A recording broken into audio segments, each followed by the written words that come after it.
के द्वारा press conference की जा रही है। क्या कहा जा रहा है, आइए सुनते हैं। किसके आधार पर देश चलेगा?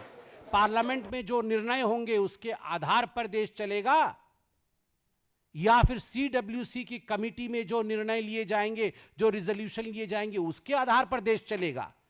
जब पार्लियामेंट में नियम बनते हैं, जब पार्लियामेंट में कानून पारित होते हैं, उस समय कांग्रेस पार्टी के लोग सीढ़ी में बैठे रहते हैं पार्लियामेंट में, वहां वेश बदल के आते हैं, वहां अपमानित करते हैं दूसरों को।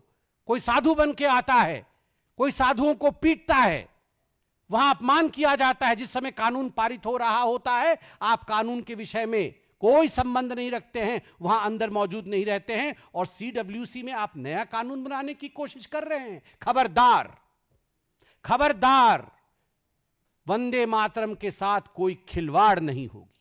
हां, हम जानते हैं इसी राहुल गांधी जी ने अपने एक बंद बैठक में, जिसको मीडिया के बंधुओं ने उजागर किया था, यह ऐलान किया था, हां हम मुसलमानों की पार्टी है।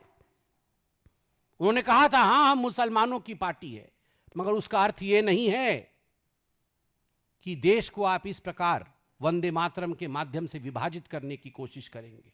और वंदे मातरम, जैसे गांधी जी ने कहा, यह देश का गान है, यह मंत्र राष्ट्र का है, यह हिंदू और मुसलमानों के बीच में विभाजन का तरीका नहीं है।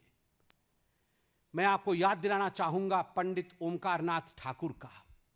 पंडित ओमकारनाथ ठाकुर, जो हमेशा कांग्रेस के अधिवेशन में वंदे मातरम संपूर्ण रूप से गाया करते थे, 1938 पे हरिपुरा अधिवेशन में इन्होंने इनकार कर दिया कि मैं नहीं गाऊंगा, क्योंकि आप संपूर्ण वंदे मातरम का पठन अलाउ नहीं कर रहे हैं। नेहरू जी के सामने मना कर दिया।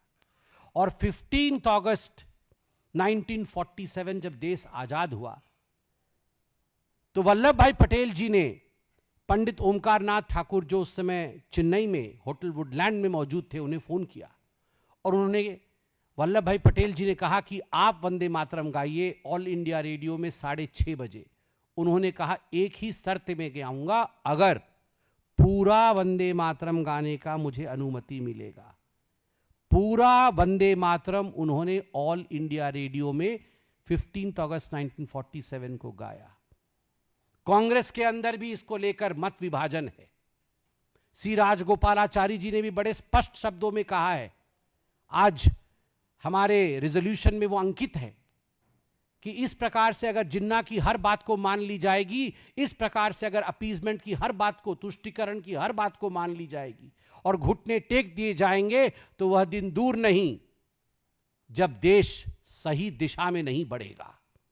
और आज भी, आज इस प्रस्ताव में, आज इस रिजोल्यूशन में, भारतीय जनता पार्टी के पदाधिकारी की बैठक में, पहली पदाधिकारी की बैठक में, माननीय राष्ट्रीय अध्यक्ष जी ने निर्देश दिए हैं कि भारतीय जनता पार्टी का प्रत्येक कार्यकर्ता देश के प्रत्येक गली नुक्कड़ कोने में जाकर वंदे मातरम का यशोगान करेगा।